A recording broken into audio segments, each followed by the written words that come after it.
The folks who came out here sent out a message that they want the charges to be dropped, first of all, for all of the students. Amani, what's the situation there? Well, people are already cleaning up here, Claudia. Terry Shivel has now entered her second night. We're still waiting to learn the identity of the woman whose body was found. You can be whoever you want to be on camera. Like, you can sort of create a persona for yourself, or you can be a, super hyped up, pumped up kind of guy, or you can just be your own personality. Like, it's really up to you to define who you're going to be on camera, because that's all the audience is going to know.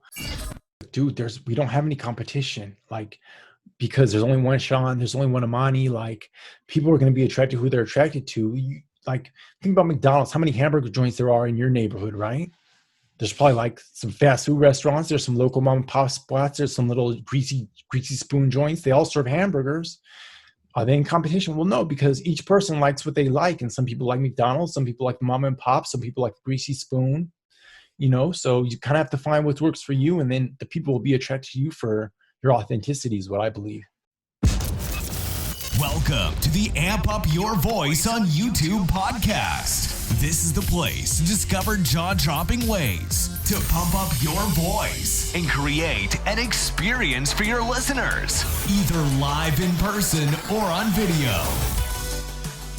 All right, so we're here with Amani Channel. Welcome to the house. This is a great news podcast called Amp Up Your Voice on YouTube. And I'm pleased to see you, Amani. I haven't seen you in a little bit. How has it been going? Everything's good, man. Just dealing with the stay-at-home order and staying safe and working from home. And it's a new world, man. Yeah, and for those of you that might be listening to this in the future, we're in the middle of that coronavirus craziness. So we're all at that stay-at-home order. So That's where we're right now hunkering down, but we're creating things. And one of the things we're doing right now is this podcast. So let me give a little bit about your background, because we have a connection in that I'm originally from Tampa. I grew up over there and you did broadcasting over there. So I think that's kind of interesting, and we'll get into that as well. But I want to talk a little bit about what this program is about. And that is really, it's called Amp Up Your Voice. And if you look up amplify, it means raise, but it also means, if you look at the root word of to increase or expand. So that's something that I'm looking at with this podcast, is to create opportunities for people to have more options in how they communicate, to have more abilities when they're on YouTube, when they're doing a video podcast, or even when they're speaking on Skype and other things. Because nowadays we need even more of that ability to be able to communicate virtually. Now more than ever. Have you looked in buying a webcam these days, dude? They are ridiculously expensive just for that reason. Are they shooting them up because of that? Like external webcams, like the Logitech that I'm using right now, it's like $200. Really? It's sold out. I want to get one, but not right now. Maybe when it drops a little bit, Yeah, when we're all back to work. They're trying to hound us on that, just like the hand sanitizer and all that.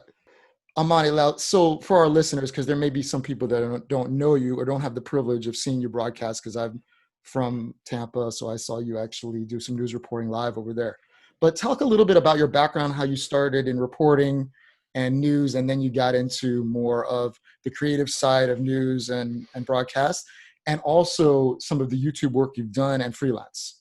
Because I think that's important for our viewers, because they're going to know, like, how do you have an interesting perspective on video and communication? Definitely. So, I'm going to give you the 10-minute version. 10-minute version, long version. So I started studying broadcasting in California. I'm from East Palo Alto, California. And when I graduated from high school, I took a year off. I was doing some ministry work. And then I went to community college, where I started studying at the community college. And then I transferred to the University of Florida. And I basically worked in broadcasting, video production ever since the first class that I took, because I really just love the art. I love the equipment. I just love everything about making videos and radio, television, all that stuff, broadcasting. So I ended up in Tampa, Florida, after I got a job in DC after I graduated from the University of Florida. And that's where I really sort of learned the hard knocks about working in the news business. The advice always is to go to a small market whenever you first get your first job. And just because of the way the Fit News Gods faded me, is that my first job was in DC. My second job was in Tampa. So I started working as a reporter trainee. And that's really where I caught my lumps, because after about a year, I started reporting. After about a year, I worked through the various departments. And I used to, like, when I first started reporting, dude, I was just green. So I just would like stutter, stumble. Like I have many train wreck or choke. I would choke on air live. I just had a lot of struggles, and I finally figured it out. And then after I left Tampa, I left Tampa in 2006. Me and my wife sort of wanted a fresh start. We moved to Atlanta. I worked for I worked for a small cable network. They went out of business. Then I worked for a network out of New York. They went out of business. And by that time I had got my master's. So I taught at a couple of universities. I worked for a PR company. By that time I had started a YouTube channel. I think right when I got to Atlanta, I sort of started my YouTube channel. About 2000, I think by 2011, somewhere around there, I started teaching people online. So using YouTube, I started like doing tutorials on video production under the brand called Web Video Chefs. And so my partner up in Baltimore, Chip Desart, and I, we just do tutorials. And the thing is, we wanted to like monetize like the content, right? We wanted to like create courses and do that whole thing. The way we sort of structured our tutorials was we always answer questions that our community posed to us. So someone might have a question about editing. Someone might have a question about microphones. Someone might have a question about whatever. We like we're everything to everyone. And so you know what that problem is. When you're everything to everyone, you're really no one to nobody. Like about 2017, 2018, I come up with this idea to kind of help other business owners who might be challenged communicating their message on camera like I did when I was a young reporter. And so that's when I came up with Video Fearless, and I continue to make YouTube videos. YouTube link. I mean, I'm pretty much post my videos everywhere. I have a Facebook group, and yeah, it's all, I mean, cause to me, even when I first started like on YouTube in 2006, I was like, wow, you don't need the mainstream media anymore to tell a story. You can all do it yourself. And currently I work at Fox 5 in Atlanta. So I'm a creative services producer. So now I work behind the scenes. I don't work in front of the camera anymore. So that is basically where I've been and what I'm doing now in a nutshell. No, that's great, because I think one of the things that viewers are going to want to know is that progression, because people are honestly, they might be just starting out when they're listening to this and they want to get started maybe on YouTube or creating great video content. And one of the things that I wanted to tackle and talk to you about was, because I faced it, is, you have that red camera light go on or someone count down 3, 2, 1, and it's up to you to like say what you're going to say and come across like intelligently and not just completely blank out, which a lot of people do. I know I've faced that, and probably you have as well. What stories do you have related to that? Or is there anything in particular that you would recommend? Yeah, I think that it comes down to nerves a lot of times. That's like the mind going blank thing. Like you might know exactly what you want to say. You try to memorize it. You try to have it, verbatim. You try to know your lines and be real familiar with them. And then as soon as like it's time to perform, like mind goes blank, or you stumble, or you just don't start it off right. And it's like, oh, well, let me start again. And then you get in this mode where it's like you get frustrated because you're making mistakes, and then your nerves are kind of, you're not at a good emotional level. And really, when you think about musicians or artists who are performing, like they always perform well when they're relaxed. So if you're not in a relaxed state, that will really affect your performance, especially when you talk about, if you're struggling to get your message out. So it's a couple of things. It's being familiar with what you want to talk about without memorizing it, and then being in a relaxed state and feeling good about what you're saying. Like just knowing that you can help people with your content. I say that performing on camera is like 80% mental and 20% is actually in the delivery of what you're going to say. Okay, so mental's of course a big part of it. Yeah, I think so. Yeah, I think for me, what's helped me too is kind of writing down all the things that could possibly go wrong of what's going to happen coming up, and which it sounds sort of antithetical, but really what it is you're kind of preparing yourself for all the things that could happen, and hey, you're going to be able to deal with them. So that's kind of helped me sometimes, because things will go wrong, and they always do, and things will come up unexpected. So if I write down all the possible things, technology problems, I mess up, I forget something, then I feel a little bit more comfortable and confident. I like the fact that, you talk about that relaxed state. I think that's what we're at our best, right? When we're relaxed. How do we harness that? Because I know I've seen clips that you show sometimes of you struggling with that in the very beginning at WTVT. Is that what it is? Yeah, WTV. Yeah. Right, in 13. So what were the challenges with that? And was there a turning point where you felt the certain day that you overcame that? Was there like a lightning bolt, or how did it work where you finally like turned it on? Because I know you got a lot better on camera at the news. Yeah. So for me, it was just, so I was struggling for like, I want to say years, like maybe 2 or 3 years maybe where I would just get really nervous. Like, Tampa is like the 13th largest market. It's even bigger than Miami. A lot of people don't know that or don't realize that. And I was a young reporter in a big market with a lot of seasoned veterans, right? A lot of experienced newsmen and women. And I think that just the nerves, just the fact that it was live TV, I just kind of psyched myself out of it. And I would imagine, like, whenever you're starting something anyways, like, especially with video, speaking on camera, it's like an unnerving thing because the camera isn't really a person, it's a device. And I just really struggled. And I do remember, so one day my cameraman, his name is Rod Finch, and we used to work together on the weekends, and he came over from the NBC station. So he saw me struggle, and then he ended up working with me as well. So he used to remember, like, when I would choke on my live shots and struggle, and then he ended up being my cameraman. One day he was like, Amani, a lot of the guys at work, like the people who you think are your friends, they talk about you behind your back. You know that, right? And like, to me, honestly, like, it wasn't really a surprise, Sean, because I mean, I knew I was struggling. Like, I knew that I had challenges. And so he was like, well, what's going on with that? And I was like, well, no one's really, somebody gave me some advice to be like this guy, and it just really wasn't jiving with my personality. And so Rob Finch decided to work with me and help me out. And then one day we were doing a stand-up. He was shooting a stand-up, which is the on-camera bit that's recorded. And I tried to be this hardcore newsman. And I was kind of talking really loud into the mic and kind of was over-modulating his earpiece. And he was like, so why are you yelling at me? He kind of like got real frustrated. And I was like, dude, I'm just trying to be a reporter. He's like, look, I think somebody gave you some bad advice. Someone told you to be like this guy, but this guy isn't like you. Think about this guy. He's more laid back like you are. And when he said that, I realized that I could just be myself and still be a news personality. I could still deliver the news, but in my own authentic voice. And so I can't say that I got good like overnight, but I do remember, you remember the Terry Schiavo story? I don't know if you remember, there's the Right to Die story out in Tampa that became like a national news, where there's like a wife who like was in a vegetative state, and the husband wanted to pull off her breathing machine and the family didn't. And I was covering this big national story, and I remember I did my live shot, and I just kind of nailed it, right? And I got back to the station, and the news director was like, Amani, that was it today, man. He kind of like gave me his nod of approval. He's like, dude, you grew up today, man. He's like, it was a good job. And I can't say that I felt good delivering it, but I kind of felt like I kind of owned my delivery. And so after that, after basically getting my reps in, I finally figured it out. So that's kind of my story. That's kind of what happened, how I went from struggling news reporter to, like, I got written up at the station. Like, folks told me that I didn't have what it took to be a reporter. And even when I first started, I knew I could do it. It was just that it took me a little while to figure it out. And I think for anyone who's getting started, they have to realize that you have to be bad, maybe bad a lot, or bad enough before you get good at anything, really.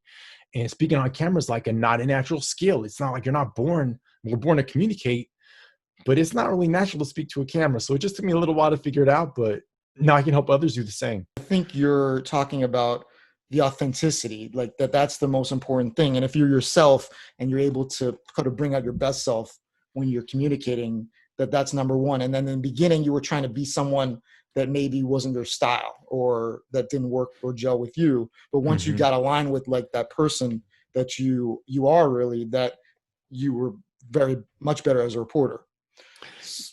Definitely. That kind of the idea? That's exactly what it is. And so the thing with the reporters, they told me that you have to be authoritative yet conversational, right? So you have to be an authority. Like, I can't say that when I was on air, I talk like how I'm talking to you right now, because, you have to be like a little bit like that. But it was just, you have to do it in a way that it feels natural to your own voice is what it is. And, and what I say too to folks is that you can be whoever you want to be on camera. Like, you can sort of create a persona for yourself, or you can be a, super hyped up, pumped up kind of guy, or you can just be your own personality. Like, it's really up to you to define who you're going to be on camera, because that's all the audience is going to know. But you have to be consistent with whatever persona you take on, right? So you can't be like super jacked up one day like Grant Cardone and then super laid back the next day, because, the audience can be like, who is this guy? They're not going to be familiar. Their familiarity is going to be messed up. So yeah, just be yourself, but sometimes you might have to imagine you're someone else. That if it works for you, you kind of have to do what works for you. But for me, it was just like being myself, not worrying about the next guy, just speaking in my own, being authentic, really. And I think that anyone who talks about online video will always say, just be yourself, just be yourself, just be yourself. Because that's, I think, when we're our best is when we're being ourselves. Yeah, I find that to be true too. Like when you pump it up too much and it's really not your vibe, then it comes off wrong. Yeah, I It can be totally agree with forced. It that. can be forced. It can be unnatural. Yeah, definitely. Yeah, what I think too is people when they see that camera, like it's an artificial thing, it's like a machine, or if it's an iPhone or anything, it's just a technology piece and it's not another person. So how do you deal with that? Because that's something else that adds to the mix is that there's a technology piece there that it's a little artificial, right? So how do you, and I don't know how it works in reporting. I don't know if you're seeing the anchor or you're just imagining the Not person. usually. Like Not there's usually. rare occasions where they would have a monitor where you'd be able to see what was going on. That happened a couple of times reporting where you'd actually see you could look at the monitor and sort of see your story rolling or whatever. But normally you're just talking to a camera. You have an earpiece so you can hear what's going on at the station. Like the producer needs to talk to you, or if you hear the anchor line. So they have what's called the roll cue. So what usually happens is the anchors will they'll toss it to you. So they'll say Amani, and then you'll sort of say your lines, and then the last thing you say before they roll to your package, which is usually, okay, I'm going to get a little bit deep here. So normally with reporters, what they'll do is they'll front their story live. So they'll say the first couple words live, and they'll roll a pre-recorded story in the middle of that, or a sound bite. That's like the They'll package, finish. right? It's a package. Yeah, that's what they call a package. And the end of the package, they'll come back live. So the middle section actually is a pre-recorded piece that you already produced. And so you have what's called a roll cue, which is the last thing you're supposed to say before they take your package. And so, it can be, I think it's just reps. You know what I'm saying? At the end of the day, it's just doing your reps, getting comfortable. But in terms of remembering your lines, so what I learned the best way is just not to memorize it, because when you memorize your information, what I was taught was that if you don't say things exactly how you memorize it, when you mess up, your subconscious is gonna tell you that you messed up, and you'll be focused on what you didn't say instead of saying in the moment of what you're supposed to say, right? So instead of doing that, write down talking points. And this is what I suggest even to my students, and what I would suggest for anyone who's really struggling. Just write down your big picture ideas, because if you're a hobbyist or an expert in whatever it is, whether it's a hobby, whether it's your profession, you're trying to share some information on camera, you got to kind of know what you're talking about anyway. So we're not going to assume you're just like making it up. So you're going to know your subject, but just write down like 3 big picture ideas and then speak to those topics instead of just trying to memorize your information. And then if you get off track, you can look back down at your notes or, whatever, so you can get back on track. But that's a better way of trying to communicate on camera, I feel like, than trying to memorize it. Because if you try to memorize your information, you're invariably going to mess up, and then you're going to, I'm sure I always think about the kid who's like reciting the Christmas lines at church, right? And he's not reciting them perfectly, and he's starting over again because he can't get the words out. Well, it's not about perfection. It's just about communicating, right? So even in a natural conversation, you might misspeak, but you're not going to say, oh, let me start over again. You're just going to keep going. You're going to say rather, or I meant to say whatever, you know what I'm saying? Same thing when you're recording a video. Don't worry about perfection. You got to keep it moving, but just get through it, And what I teach my students is to get through their idea from beginning to end in one take. And if you're able to do that, then you can, really start having some success on camera. But yeah, it's not natural to speak to a camera. It's just a device. It doesn't smile. It doesn't nod. It just sits there. There are some other tricks. So what I was told, which didn't always work for me, but when I was first starting out, when I was really challenged, people would say, imagine you're talking to a friend or your mom. I've had some students who say that putting a picture of a best friend on the back of their camera helps them get through it. So they imagine they're talking to a friend. I had one guy tell me he put his dog on his camera, and he was just talking to his dog. Like whatever trick you can do to psych yourself out will work. But at the end of the day, you're just communicating. And I guess the difference is that the camera doesn't give you any feedback, but you have to remember there's a person on the other side of the camera as well. So like, I'm recording I just started doing these little 1 minute, like I forget what a hot video minute, I think is what I called it on LinkedIn when I posted the video today, but just like 1 minute tips on presentation, mindset, whatever. And so, it's just, I'm talking to myself really. It's kind of awkward feeling when you first, like I'm in the neighborhood, I'm outside my house, and I'm like, man, is a car going to roll by, see me talking to my camera? You have those things that go through your mind, but at the end of the day, it's just having a conversation with the audience members. Have a good idea of who you're talking to. That's what I suggest for folks. That's a good point, because I think that's a big part too, is whatever video you're doing, that you're talking to your audience, right? You're talking to who you're communicating to. And one of the things when you were at in Tampa broadcasting, was that in the 90s, or was that? 2000s, early That was 2000s? so I graduated in 1997. That was from 98 to 2006. See, that time period was a lot, like you had a lot bigger base of viewership because there weren't as many. First of all, the internet was in its infancy. It wasn't even like where it's at now. It was, Plus, I people don't watched think, a lot of TV. So when you were on, you were for pretty much the whole city. I mean, that's pretty amazing. So it's not to, I could see how it could be a little intimidating once when you're in that position, but that's a great training ground as far as being thrown a story and just running with it and just really and it's about storytelling too. I think that's one of the things I wanted to get in with you, because you also made the transition to going on YouTube, teaching, web video chefs, and now it seems like behind the camera while you're teaching as well and consulting and doing all of your other video work behind the scenes in Atlanta, it seems like you're able to sit and see talent on camera, assist them probably with things that you went through. What are there some things you learned when watching other broadcasters right now in your current position?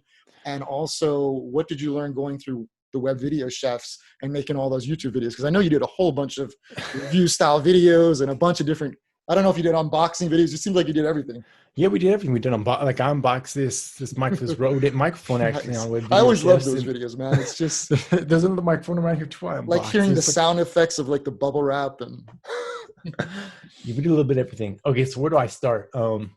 Yeah, so with web video chefs, that was just about like teaching people basically, you know what I'm saying? And as far as storytelling goes with that, every story should be structured. What I was taught was that you structure every story beginning, middle, end. So your beginning is the intro. So you tell them what you're going to tell them, and then you tell them what you told them, or beginning, middle, end. Or how I like to do a lot of my videos these days, I like to start them with a question, or else in this video, I'm going to talk about X, Y, or Z, because people these days don't want to dilly-dally, don't want to fiddle-faddle with the content, right? They want to know straight up if they're going to be interested in it or not. So kind of tease them at the beginning with a question or with something related to the topic. They'll know if the video is for them or not, and then you get into the content. Quick little introduction on Amani channel. The video fearless dude who helps business owners attract leads and clients with video marketing if they're terrified to speak on camera. And then I get into the content. That's sort of how I do it these days. But I feel like at the end of the day, being authentic, being caring about your audience, caring about the information you're sharing, hooking people in. So maybe sharing a little tidbit or a snippet or like a teaser kind of information. It's always a good way to start your video. Something to really hook them in, I think, is always important whenever you're creating video content. What's your most popular video that you've done on YouTube, if you can remember it? And why was it that popular? Do you think there was something that made it a little bit more popular to viewership? And was it something you said or something you didn't? Wow. So I'd have to look on YouTube, man, to figure that I was out. just curious. There's a contact video that I did where I'm like trying to put in context, and I hate putting context in my eyes. It's like, it's pretty popular. Well, I think that would be popular because of the common struggle, right? Everyone maybe has that and they want to see, how you deal with that or. Exactly. But that was like one of my first, this is like going back, it's like one of my first YouTube videos back in like 2006. And I was just like messing around in my bathroom. I was like, I'm just going to I kind of showed all the angles. That shows you it's not always one particular thing. Sometimes it's a mix of a lot of different factors that influence whether a video like really explodes or does really popular. I will say this, YouTube is a harder yoke to crack these days than it was back then. Just let your audience know that, you got to stick with YouTube. You got to be really pay attention to your SEO, to your analytics, to like your messaging. Like you have to be very deliberate in a lot of things that I'm still working on. But like with video chefs and with my other stuff, like it didn't take long for us. Like I think shortly after we started video chefs, like Forbes reached out to us and did a little article on us, and nice. Also, like I've gotten speaking opportunities. I've found clients because of my video presence. So there are a lot of advantages of making videos, like from media to speaking at conferences. A lot of opportunities can emerge. So for folks that are just getting started, just stick with it. And if you're passionate about it, I say the most important thing for YouTube is to find out something that you're passionate about. Because if you just want to be a star, if you just want a bunch of eyeballs, that might not happen as fast as you want it to happen. It just might not. I'm just saying. So, you got to find something that you're passionate about, that you really love to teach or share, because you got to put in that work. You got to treat YouTube like a job. You really do. Yeah. I mean, as far as my, I have like one video that has it's right around like 400,000 views right now. And that video I just did as a test for this YouTube class I was teaching, just to just kind of show Like what's random, it's possible. like, I'm not an expert at impromptu speaking, but I thought I know enough. I've been a Toastmaster to teach something on it. I know maybe a little bit more than some other people, and I did it, and it's really done really well. So it's just amazing how some of the factors of maybe keywording, or there's a lot of other things that you can, and that what people are actively looking for, on Google and YouTube as well. I have a friend that has started a YouTube channel as well, and he did a video on like live videos for ministry, and that video like popped his like whole YouTube channel. Like he started, his subscribers doubled, tripled, and it's just like that one video is what they say will make the difference. So you gotta make that content until you can finally get that one little viral or whatever hit, and that can kind of propel your channel. What are some tips that people could start using as far as just to make their content more interesting by how they deliver it? Yeah, I think that part of it is just rehearsing. So kind of knowing what you're going to say before you say it is really big. Like I think a lot of people really struggle because they're trying to wing it, or they're not really thinking through their talking points, or they're not really thinking through the information, like what kind of journey they want to take their audience on. So I start with just practicing, getting familiar with your content, what you're going to talk about, maybe writing down your intro, your talking points, what kind of story you want to weave in, and just getting comfortable with that. And then maybe doing it off camera or even on camera a couple of times to practice. The second video that you record, like if you record it, you get through your messaging, take a few minutes, take like 5 minutes, relax, and then record it again. The second one's going to be much better because the messaging is going to sink into your subconscious a little bit stronger, and be a little bit more familiar with your talking points, and be able to deliver it a little more effectively. Just don't get frustrated if you have to take 100 takes, right? Like, oh man, it took me an hour to get through this video message or this content.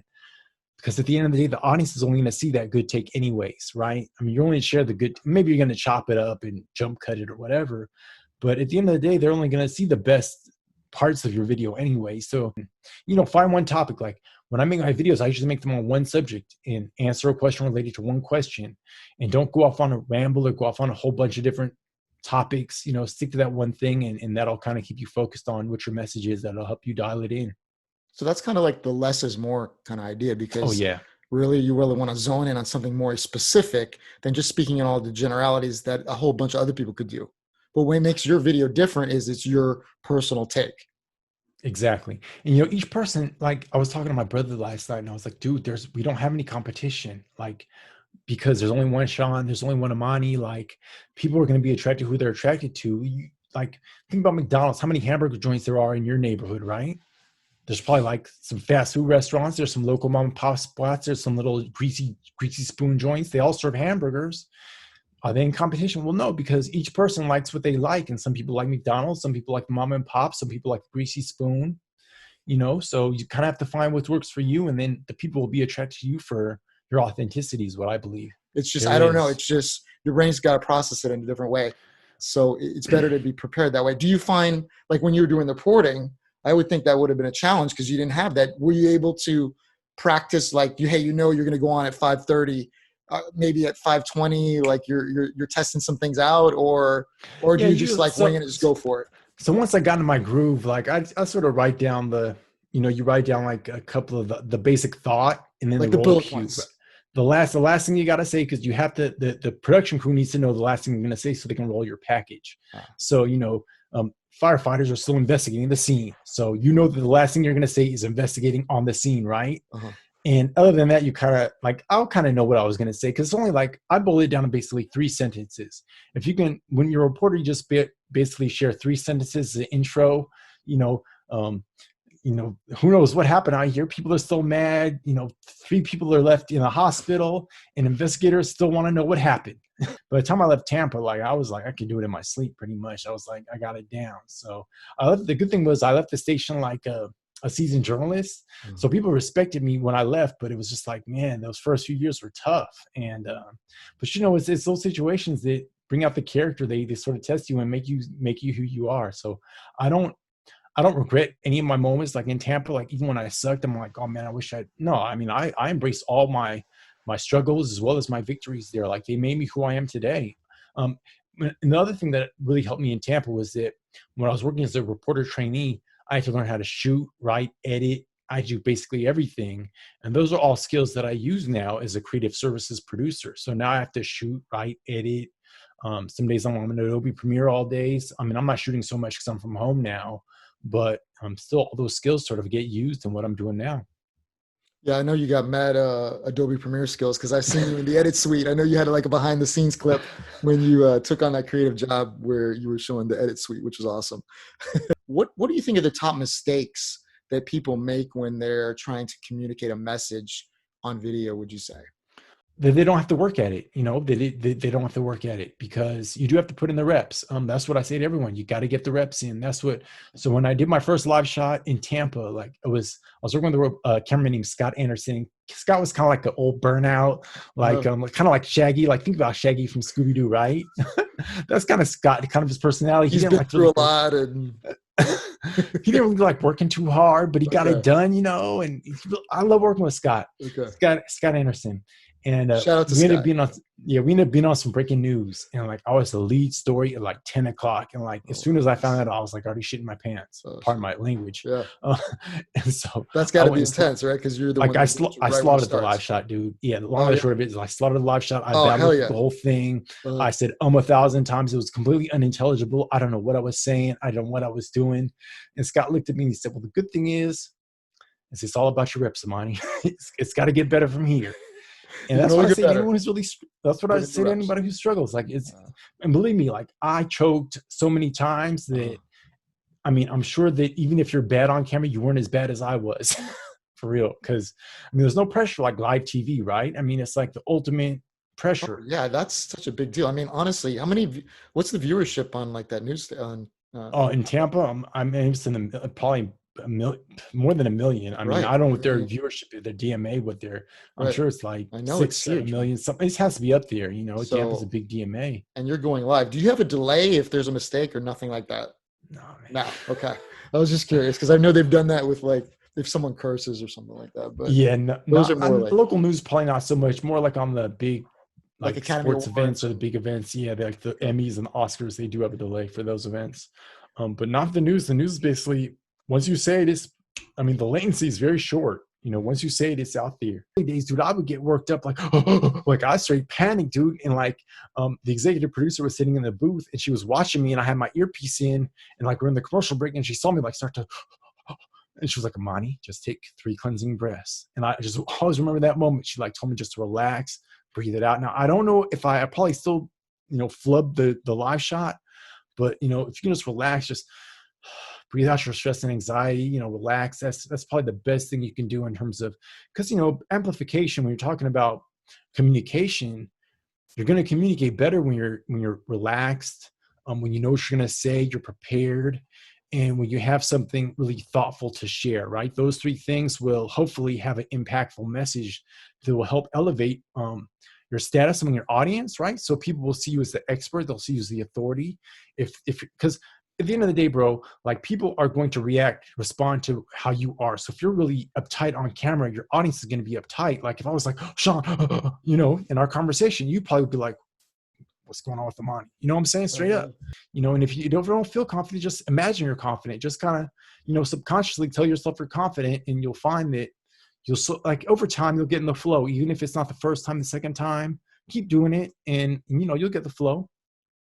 I think you make a great point. Is I feel like being relaxed is like the gateway to just being your best self, because when you're relaxed and you're talking to a friend and you're just chilling and hanging out, that is you're at your best self. You're able to crack jokes, or you're able to be your natural self. You're able to share who you are. Right. And just, you're not caught up in your head. And I think that's a big part of it.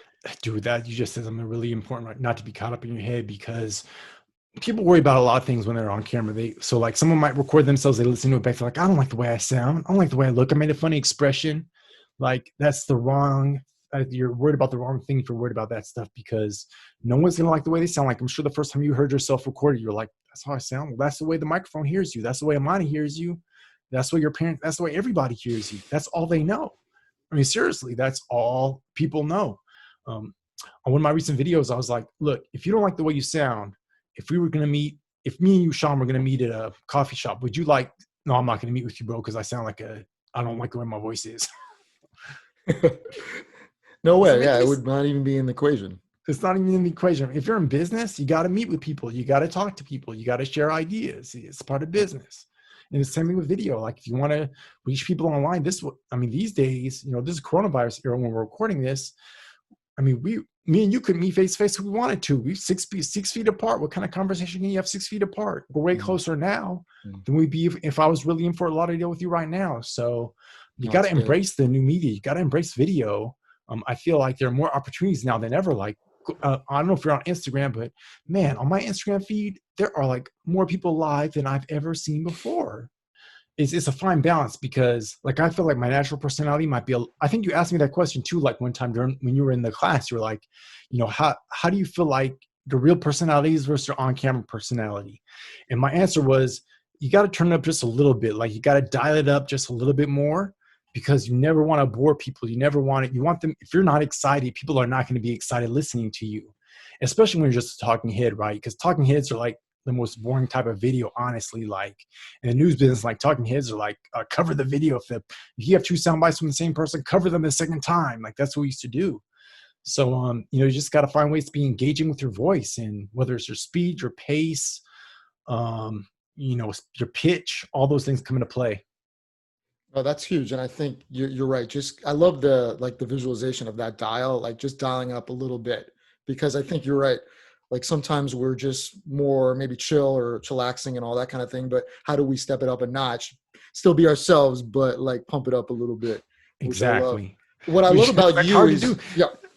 It can be a hard medium, right? At first, when you're first trying to figure out, it's like, how do I just get through this message, right? You're just struggling to get through this message. And then it's like, okay, now I can get through a message. How do I infuse some personality? Now that I infuse some personality, how do I turn it up? So it's like, it's a process.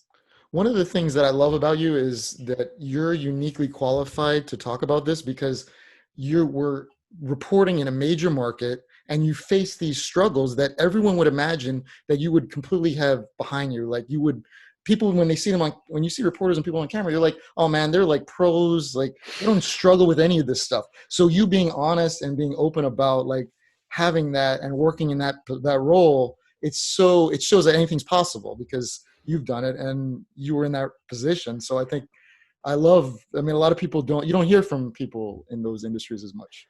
Yeah. So, they want to show that they're all put together. Yeah, and I have no qualms about, like, I want to inspire people, right? Because I feel like everyone has a story to share, right? Everyone has a unique story that needs to be told. They have a unique skill set that can help bless others. I'm all about like blessing others, right? So, you bless others with your information, with your knowledge. And I feel like video is like the best way to do it. And, for folks that are like, oh, I can't do it because I failed and failed and failed. Don't worry about that. Like I failed a lot too. Like if I can do it, anyone can do it. I really feel that way. Why do you think Coca-Cola spends billions of dollars on commercials? Budweiser, all these big brands advertise, McDonald's, because the video is power. They know video works. And so I feel like, man, folks got to share their information, because it's the information age we're living in now. And, I feel like, so I'm all about education, but I definitely feel like our education system is broken, and that you don't need a secular education to necessarily be successful. And where's this information to come from? Well, we're going to teach each other, right? We're going to share and teach each other these different things. And I think people need to capitalize on this time right now to do so. And we don't realize, it's like you need to almost time travel back to like the 90s or before to realize what you have that's so precious in your pocket. It's just it's omnipresent now that you don't even think about it. But if you really set the intention to really appreciate it, you would be blown away, and you would totally be taking advantage of it. I mean, when I think about it, like in 2006, when I moved to Atlanta, I think YouTube had been out for like a year. Facebook was still for college students. The iPhone hadn't come out yet, right? The iPhone hadn't come out yet, dude. I mean, I didn't get the iPhone until probably right. Was it 2007 or something? Or I got an iPhone in 2008. I got the 3GS was my first iPhone. It was the one that shot video. And when I got my iPhone, I was like, dude, this is a game changer. So I've been all about the iPhone video. And people just need to understand, like, don't get hung up on your looks, on your voice, on your, sound, or you forget what you're going to say. Fight through that shit. And if you can't fight through it, find a mentor who can help you. Reach out to me, reach out to Sean. Like there's somebody in your area who can help you feel confident or help you get through your messaging, or figure, like a lot of folks, like, I don't know what to say. I'm like, dude, just share stories. Just share stories to inspire people. Share stories that have helped people. What is one thing they can do to get better each day at they're amplifying who they are and their voice on YouTube and communicating across video. So go on Instagram and record a 1-minute video and post it to Instagram every day for a week. A 1-minute video. Just do that. Just record a 1-minute message on Instagram every day for a week, because you can post it to IGTV, but on the regular Instagram feed, your videos have to be 1 minute, no longer. And share a tip. It forces you to be clear. Yeah, that's the length. It can clear. be shorter than a minute. It can be shorter than a minute, but why use less than a minute when you have a minute of time? If every day you do that, you'll have no problems at all after a little while. So that's what I'm all about. It's like a Lego, building up the Legos and just adding one each day. Yeah, absolutely. Exactly. I just released a video case study, and it's all about helping business owners leverage a strategy to attract leads and customers to them on autopilot, even if they're terrified of making videos. And if anyone wants to watch the free case study, I'm not selling anything in the video. Let me give you the URL. I made a bit.ly link, so I made it super easy. So if you go to bit.ly, it is, drumroll, my video case study. So bit.ly/my video case study. You can watch my video there and start getting on track, right? I share some strategies and some examples of how you can become confident, because at the end of the day, this is the thing. If you're going to market, if you're going to put your business out there, you got to be comfortable on camera delivering it. If you're not, your audience is not going to trust you. You're not going to build that know, like, and trust. It all starts with confidence. And after that, all the success will follow. So that's what I'm here to do. So yeah, or else just reach out to me. I'm on Facebook, YouTube, Amani channel, LinkedIn, Instagram, Amani channel, or Video Fearless, and you'll be able to find me. Just Google my name, AMANICHANNEL. And by the way, that is my biological name. You didn't ask me that, Sean, but that is my biological name. I was thinking that, man. It's a good mind reader right there. So this has been great. I really appreciate it, Amani. And this has been a great opportunity to connect with you, because we're great friends and I just love supporting each other in this. And I really appreciate you coming by and just sharing some great nuggets. So I'm going to share one more thing before we go. Absolutely. For folks that are all skeptical about social media, like Sean reached out to me on YouTube, right, many years ago. Mm-hmm. And we just sort of started a conversation, and I've traveled to Fort Lauderdale. I spoke at a conference he had. It's all about relationship building at the end of the day. And you never know how relationships will start from your video content. Like I've had lifelong relationships with friends because of video connection. And so never minimize the effect that you can have by just putting your content out there, relationships that could form from it. Because at the end of the day, that's what it's all about, is relationships. Bring it home.